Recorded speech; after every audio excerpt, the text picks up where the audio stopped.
नमस्कार, मी राधिका आणि आज आमच्या आहोने एवढा सारा बाजार आणलेला होता.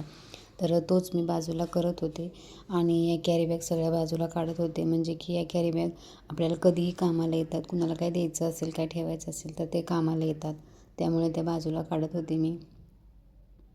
आणि इथे ना कोथिंबीर आणि मिरच्या सेपरेट घ्यायची गरजच पडत नाही, कारण ते इथले लोकं फ्रीमध्येच देतात ते. आणि मी तेच बघत होते की आज जरा कोथिंबीर जास्त चालली होती. तर यांनी पालकाची भाजी आणि शेपूची भाजी दुसरीकडून आणली होती, त्यामुळे कोथिंबीर आणि मिरच्या थोड्या जास्तच आल्या होत्या आज. तर मी हे सगळं निवडून ठेवते.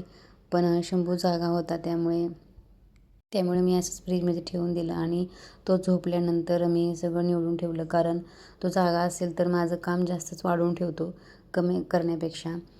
त्यामुळे मी त्याच्या झोपण्याची वाट बघते आणि नंतरच सगळं हे निवडून वगैरे ठेवत असते. तर आणि जे ह्याच्या सुतळ्या बांधलेल्या असतात ना पालकाच्या भाजीला, मेथीच्या भाजीला, तर ह्या पण मी असंच ठेवते, कारण ह्या खूप कामाला येतात ऐन वेळेला.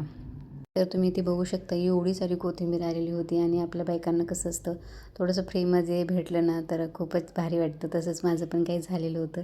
मला पण खूप छान वाटत होतं, कारण कोथिंबीर एवढी सारी मिळालेली होती. चला बाय.